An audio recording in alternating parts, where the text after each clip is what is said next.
บริการดีแฮงเนาะทุกคนประทับใจแฮงเด้อชาวเมืองอุดรเนาะสำคัญคือเด็กทุกคนได้ยินบ่เสียงเจ้าหน้าที่เพิ่นเป่าวีดหั้นนะ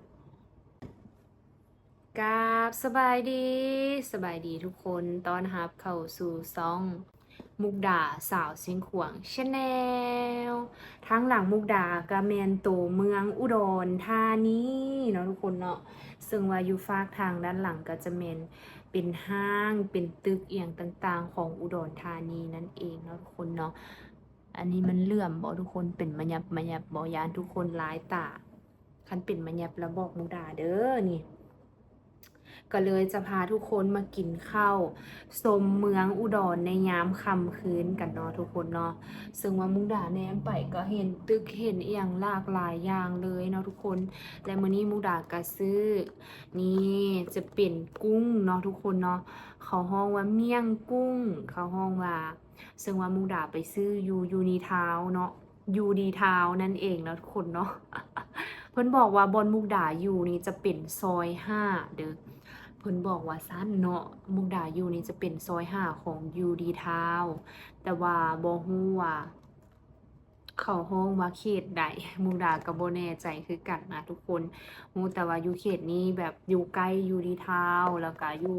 ใกล้โรงแรมใกล้โรงหมอใกล้เซ็นทรัลนะทุกคนนะอยู่ใกล้ๆนี่เลยเนาะ ลำอันตัวนี้น้องมุกดาซื้อมาบางกี้เนาะประมาณ80บาทนั่นเอง80บาทนี่ก็ประมาณเท่าไหร่เนาะเงินลาว8 6 40เป็น50,000กีบประมาณนี้เมี่ยงกุ้งเนาะเพิ่นบอกว่านี่เมี่ยงกุ้งโตก็เลยจะพาทุกคนมากินเมี่ยงกุ้งภายใต้เมืองอุดรธานีนำกันเนาะทุกคนเบ้าแล้วน้ำลายไหลเพราะว่ายังบ่ทันได้กินข้าวนั่นเองนี่เพิ่นก็จะเอาแบบ อันนี้ให้เฮาอันนี้แล้วก็กุ้งเนาะมีกุ้งกี่ตัว2 3 4 5 6 7 8 9โอ้กุ้ง9 ตัวเลยทุกคน9 ตัวก็ถือว่าเยอะนะกุ้ง9 ตัวก็ถือว่าเยอะนะคะทุกคนแล้วก็มีน้ำจิ้มมุกดาบ่มีถ้วยใส่เนาะก็เลยได้มากินแบบนี้เอาแล้วอยู่ทางด้านหลังก็จะเป็นเมืองอุดรธานีนั่นเองไผ่ที่ว่าอยู่อุดรทุกคนคอมเมนต์บอกมุกดาเด้อหรือว่าไผ่อยู่ใกล้เขตนี้เนาะมีสถานที่ท่องเที่ยวแนะนำบอกมุกดาเด้อมุกดาสิได้ไปนั่นเองเนาะทุกคนถ้าหากว่ามุกดาแล้วเรียกแล้วอย่างซี่นะทุกคนไผ่ที่ว่าอยู่ใกล้เขตนี้บอกมุกดาเด้อว่าอยู่เขตนี้มีอีหยังแดจังซี่เนาะขนาดมุกดามาแถบนี้มุกดาก็ยังบ่ฮู้เนาะว่าต้องไปใส่อีหยังหั้นนะว่าเขาเจ้าไปใส่แน่อยู่ในเขตนี้เนาะ บ่แน่ใจคือกันจังซี่นะทุกคนคือตอนเช้านี่เนาะกินน้ำก่อนตอนเช้านี่เนาะอ่าตื่นมาแล้วไปฝึกอบรมตั้งแต่8 โมงเช้าจนฮอด17 โมงแลงหลังจากที่ฝึกอบรม17 โมงแลงแล้วเขาจึงสามารถที่จะไปย่างไปอีหยังได้หั้นนะทุกคนก็เลยว่าต้องได้เซฟเวลาเขาน้อยหนึ่งในการที่จะไปย่างไปเบิ่งสถานที่อย่างต่างๆเนาะแล้วก็เป็นเมืองที่เฮายังบ่ทันคุ้นเคยแน่เนาะทุกคนเนาะก็เลยบ่ฮู้ว่าจะไปไสจังซี่มุกดาจะห้องทุกคนมีขนส่งอีหยังหรือว่ามีแบบอหย่างแนะนำมุกดาจะห้องแบบส่วนหลายจะเป็นตุกๆจัมโบ้นะทุกคนในการไปจังซี่เนาะตุกๆจัมโบ้นะมื้อนั้นมุกดาก็ห้องตุกๆจัมโบ้ไปเซ็นทรัลนะทุกคนอืมเป็นตาแซ่บบ่กุ้งตัวใหญ่ๆเลยเพิ่นขายถูกได้คันสิเว้าไปก็ได้เนาะ9 ตัวเนาะประมาณ9 ตัว80 บาทนั่นเองนี่ทุกคนแล้วก็เอาน้ำจิ้มราดใส่นะน้ำจิ้มใส่น้อยหนึ่งเนาะเพราะว่าย่านมันเผ็ดอ้อ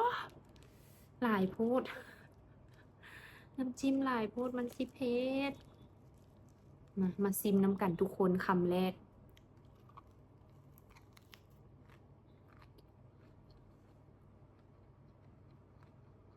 อืม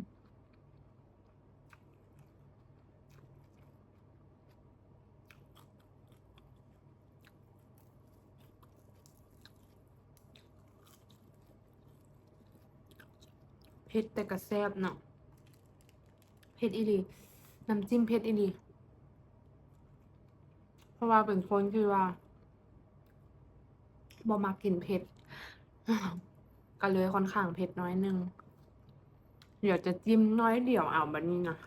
เรียกบัดนี้เนาะคือที่มุกดาเว้าเนาะว่าแถบนี้มันแบบมีอาหารหลายอย่างให้เนี่ยจะบ่ฮู้สิกินอีหยังเลยเมื่อวานนี้มุกดาก็กินแต่ข้าวคลุกกะปิบ่ฮู้ว่าจะกินเมนูหยังเนาะทุกคนคอมเมนต์บอกมุกดาหน่อยเด้อใครที่ว่ากันเด้อฝากนี่เนาะขอจิ้มน้ำจิ้มน้อยเดียวเอาเด้อบัดนี้นะว่าเมื่อกี้จิ้มหลายโพด เผ็ด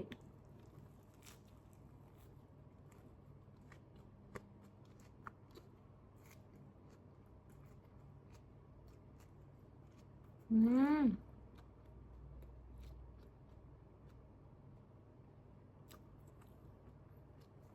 แซ่บ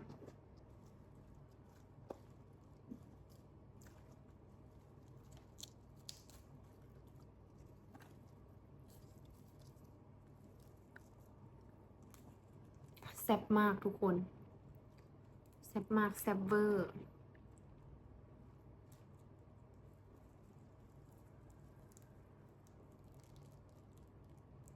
นี่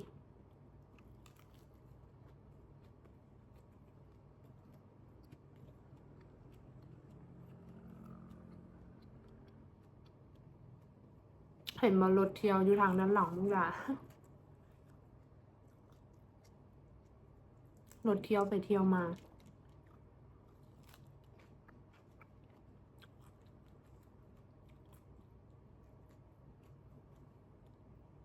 รถของชาวเมืองอุดรธานีเนาะรถหลายทุกคน แล้วเพิ่นก็แปลงทางอีกนะเพิ่นเฮ็ดแบบแปลงทางแปลงหยังอีกได้ทุกคน ตอนมุกดามาเมื่อวานนี้แค่ก่อน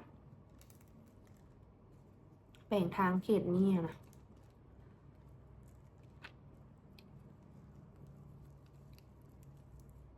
ขอเอาคำนี้ก่อนทุกคน จิ้มน้ำจิ้มน้อยหนึ่ง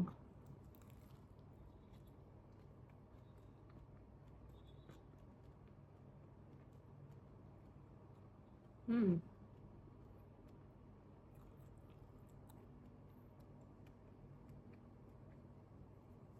แซ่บ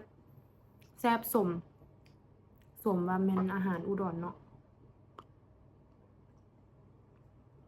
เขาว่าอาหารอุดรแซ่บตำอุดรแซ่บยังบ่ได้กินตำอุดรเดี๋ยวมื้ออื่นก่อน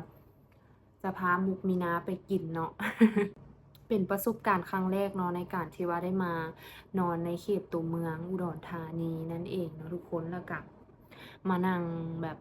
ชิลกินบรรยากาศนั่นเองเนาะซึ่งว่าเมื่อวานนี้เนาะหมู่ของหมูดาก็ไปแบบร้านที่ว่าเขาเจ้าแบบขายแบบ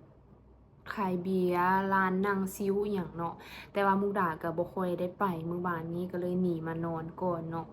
บ่ฮู้ว่าเขตนี้มีจุดใดแหน่มุกดาก็สิได้แนะนำหมู่ไป แต่ว่ามุกดาแท้ๆเราบ่ค่อยอยากไปนะบ่ค่อยอยากไปอยู่ดึกนะมุกดามักนอนไวนั่นเองเนาะทุกคนมักแบบบึดเดี่ยวแล้วก็ฮอดโมงนอนก็คือ8 โมง 9 โมงแล้วมุกดาก็นอนจังซี่นะก็เลยว่าบ่ได้ไปไสมีแต่ว่าคันมีร้านคาเฟอีหยังที่ว่าแนะนำเนาะก็แนะนำมุกดามาได้มุกดาก็อยากไปนั่งแบบเบิ่งร้านคาเฟอยู่อุดรว่ามันเป็นแบบใด คันสิเว้าไปแล้วก็ฟีลแบบอุดรก็คล้ายๆคือสปปลาวเนาะคล้ายๆคือเมืองเวียงจันทน์เลยไปไสมาไสก็คือกันเลยแบบแล้วก็ภาษาปากเว้าอิหยังก็คือกันเลยคล้ายๆคือกันเลยเนาะสะดวกสบายคือกับอยู่บ้านตัวเองเลยนะทุกคนนี่เพิ่นก็บริการดีแรงเนาะทุกคนประทับใจแรงเด้อชาวเมืองอุดรเนาะแล้วอาหารก็หลากหลายคือเฮาลงไปเฮาจนบ่ฮู้สิกินอิหยังคือแนวมุกดาว่าหั้นเด้ และที่สำคัญคือเด็กทุกคนได้ยินบ่เสียงเจ้าหน้าที่เพิ่นเป่าหวีดหั้นน่ะตลอดเวลาเลยมุกดาตอนมามื้อทำอิฐมุกดาก็ตกใจว่าเอ๊ะมันเกิดอิหยังขึ้นหรือว่ามีเหตุการณ์อิหยังขึ้นจังซี้นะเพราะว่าบ่ฮู้ว่าเป็นอิหยังอยู่ในอุดรเนาะเพิ่นคือเป่ามักหวีดตลอดแต่ว่าอยู่ไปอยู่มาล่ะทั้งหลายคนก็คอมเมนต์บอกมุกดามาแล้วมุกดาก็ฮู้เองเนาะว่าเพิ่นแบบอำนวยความสะดวกอยู่ตลอดเวลานั่นเองนะทุกคน เดี๋ยวคลิปวิดีโอนี้เนาะมุกดาก็จะพาทุกคนมาชมบรรยากาศตัวเมืองอุดรแล้วก็มานั่งกินเมี่ยงกุ้งน้ำกันเนาะเพิ่นมีเมี่ยงกุ้งเมี่ยงหมูเมี่ยงหมูนี่ประมาณ60บาทเนาะทุกคนเมี่ยงกุ้ง80บาทจังซี่เนาะแล้วก็ข้าวกะปิหัน50บาทราคาโอเคได้ข้าวคลุกกะปินะแล้วก็มะม่วงเนาะที่มุกดาซื้อมามะม่วงประมาณ30บาทประมาณนี้เนาะทุกคนเนาะ มูดาก็เหลือเงิน500บาทแล้วไปซื้อตัวนี้หันเหลือประมาณ400บาทบ่ฮู้ว่าสิอยู่ได้บ่3มื้อ400บาทมาลุ้นนำกันเนาะทุกคนเนาะเดี๋ยวคลิปวิดีโอนี้มุกดาจะได้อำลาพาจากทุกคนไปก่อนเด้อทุกคนแล้วพอกันใหม่ใน EP ต่อไปเนาะมุกดาฟ้าวกินข้าวแล้วก็สิอาบน้ำแล้วก็เข้านอนเลยเพราะว่ามื้ออื่นมุกดายังมีภารกิจในการฝึกอบรมต่อ แล้วที่สำคัญก็คือจะเก็บแหงไว้เนาะไว้ไปเลาะไปย่างตอนกลางคืนของมื้ออื่นอีกเนาะคลิปนี้มุกดาจะได้อำลาไปก่อนฝากพี่ๆชาวไทยชาวลาวและต่างประเทศกดไลค์กดแชร์คอมเมนต์เป็นกำลังใจให้มุกดาจากเส้นขวางเด้อทุกคนสบายดีบ๊ายบาย